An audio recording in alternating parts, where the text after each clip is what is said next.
Yo, yo, yo, what is going on, everybody? Gabriel Santos here. And in today's video, I want to share with you a little bit of my experience going 30 days with no weed, no porn, and full semen retention. All right. I'm going to make several other videos, with more specific pros and cons of all those different things. But today, I just want to kind of blabber and share what the last 30 days have been like.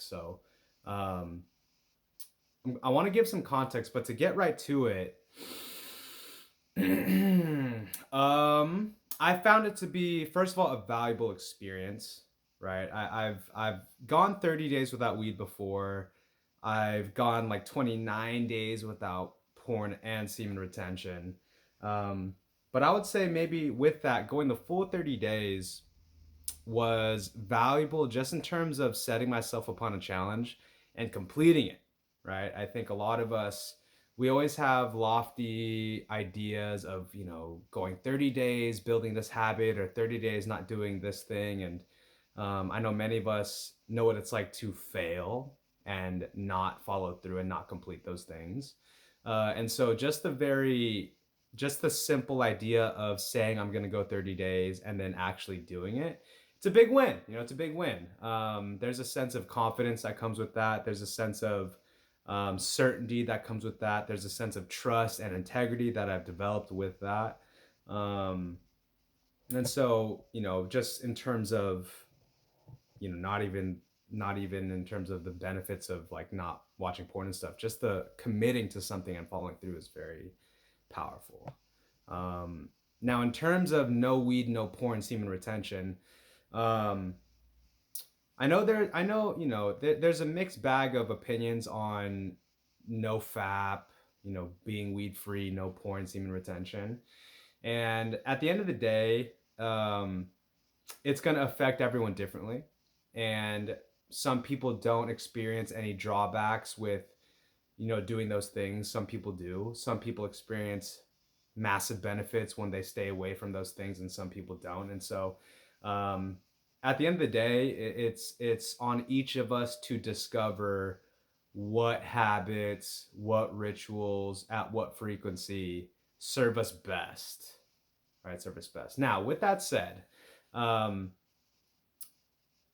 in my experience, I've never felt proud of watching porn and, excuse my language, but jerking off to it. Not that there's anything wrong with that, so to speak.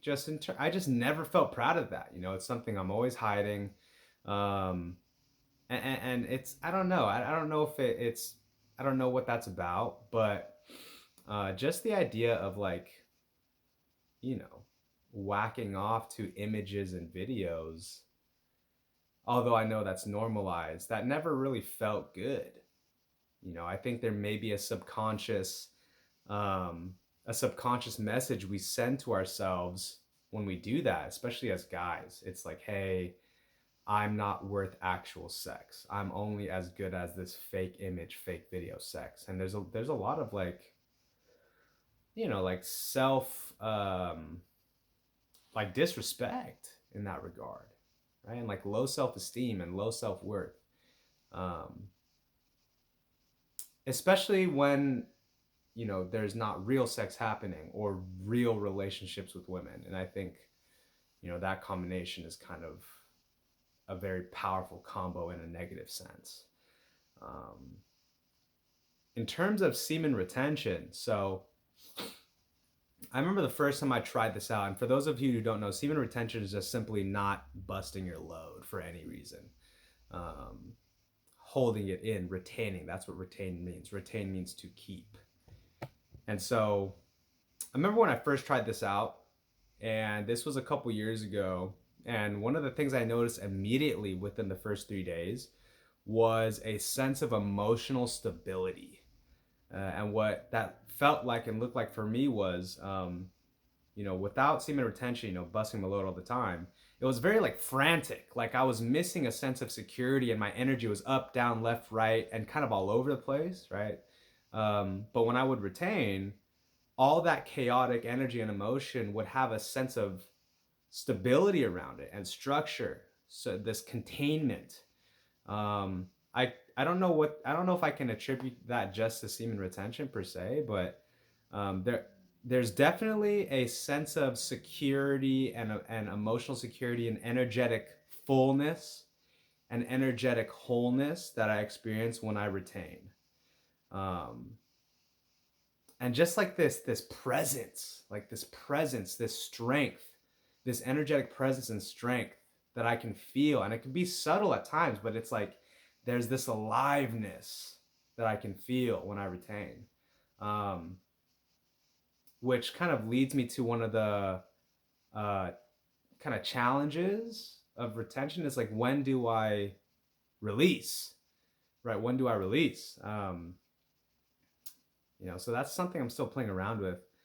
um, Now, in terms of maybe some practical benefits, and I'll my idea is to make more videos of this later. Practical benefits. Looking at it more objectively, my sense of self control is higher, and my sense of discipline is higher, which then leads to me craving more long term results, right? And it's a lot easier to say no to short term. In fact, there's a sense of pleasure that comes with saying no to the short term highs, and that's just a byproduct of maintaining discipline, right? With this challenge, because if you know all three things, weed, porn, jerking off, like those are all short term gratification things, and not only that, they really are triggered from like that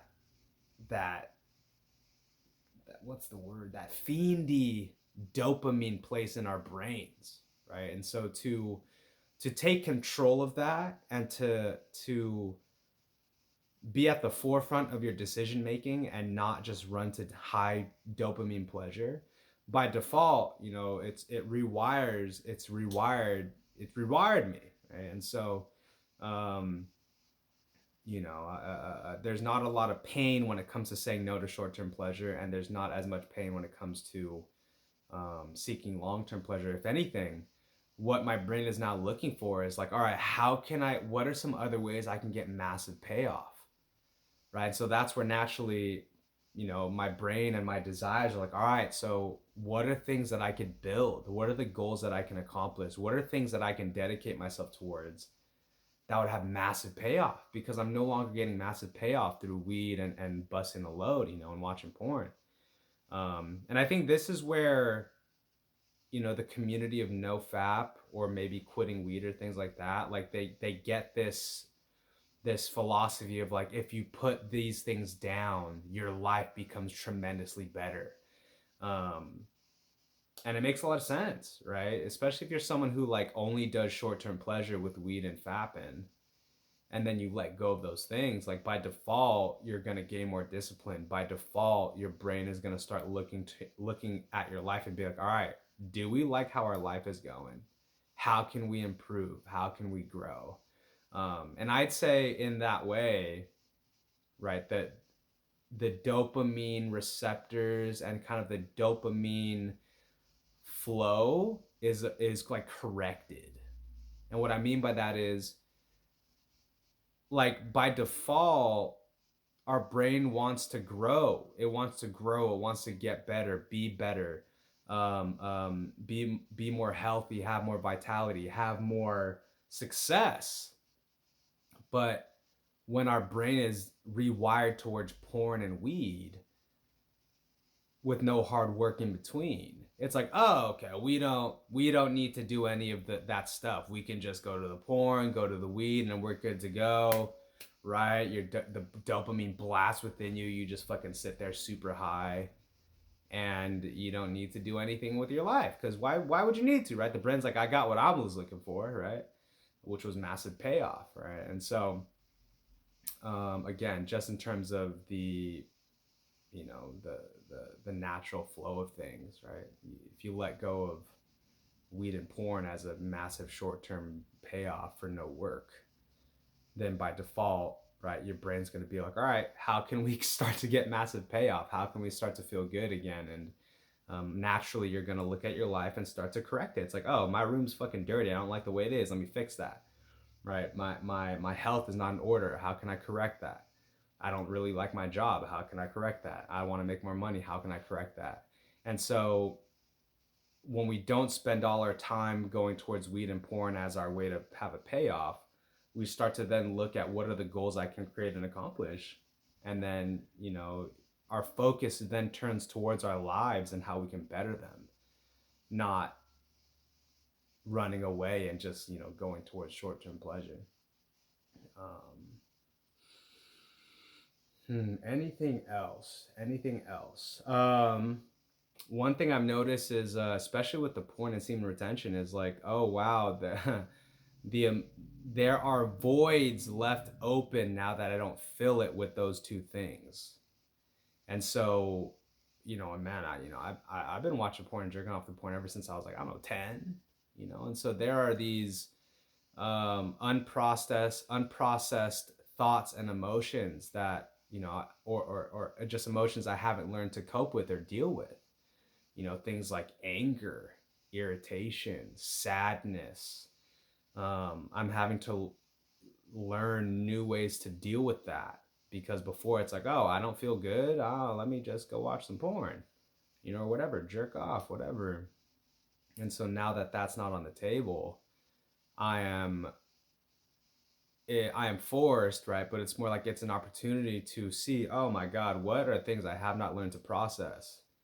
And then to discover ways to process them. And it can be a little, because for me personally, I know I have a lot of baggage when it comes to self-worth, sex, intimate relationships, sexual proficiency, things of that nature. And um I can remember when I first watched porn, like, all these really unhealthy perceptions about sex, and sexual worthiness and things of that nature. And so, in a lot of ways, like, I'm very underdeveloped and uneducated when it comes to like healthy sex and like healthy self-esteem in regards to sex. And so, um, that honestly is a really big thing that I'm going through right now in this process, and so maybe many of you can relate.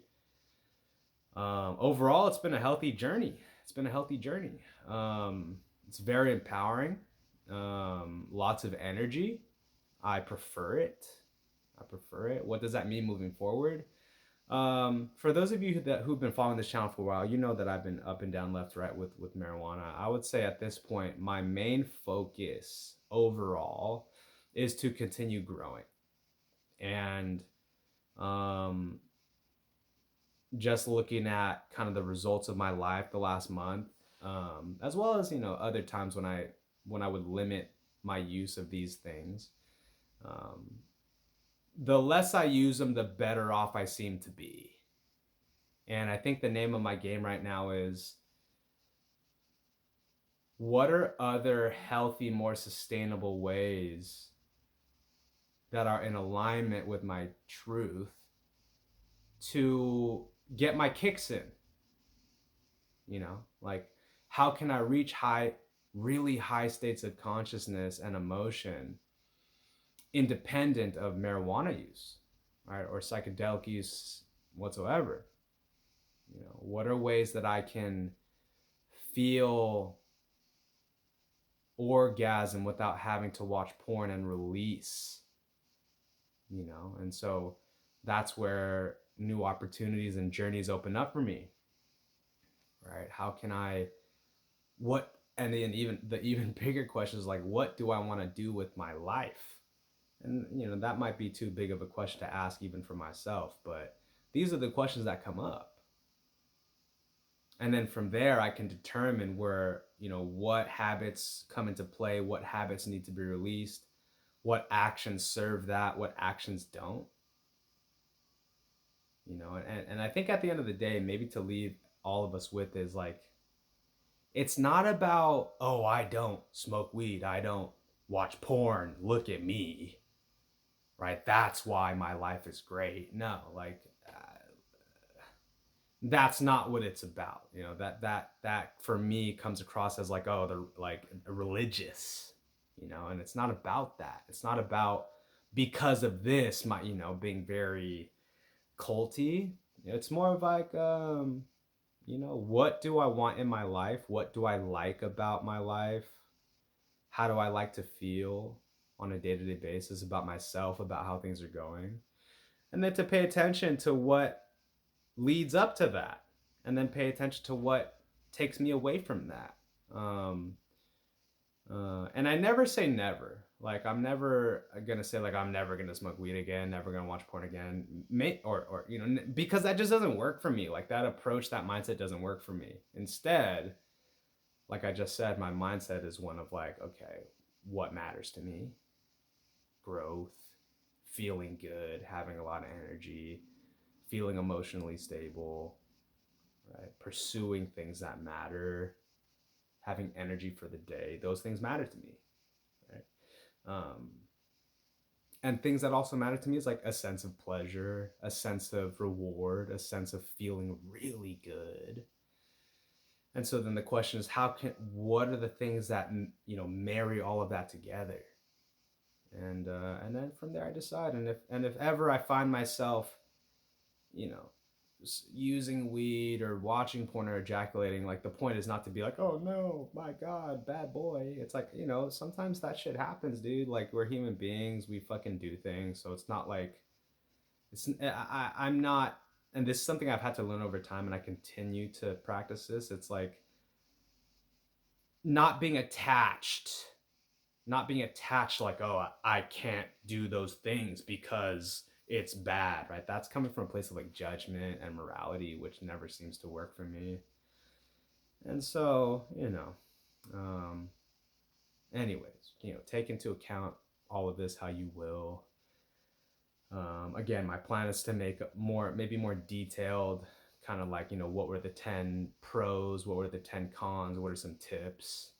But overall, this was my experience. It's awesome. I enjoyed it. I would do it again in a heartbeat. Um, uh, but yeah, so hopefully this video found you well. Feel free to leave down in the comments below whatever comes up for you. If you have any questions, if you have any comments, maybe you've shared your experience, what worked for you, what didn't work for you. And yeah, as always, where you're at is where you're meant to be, and all the answers you need are within you now. All right, so I'll see you in the next video. Thank you for watching. Have a good one. Peace.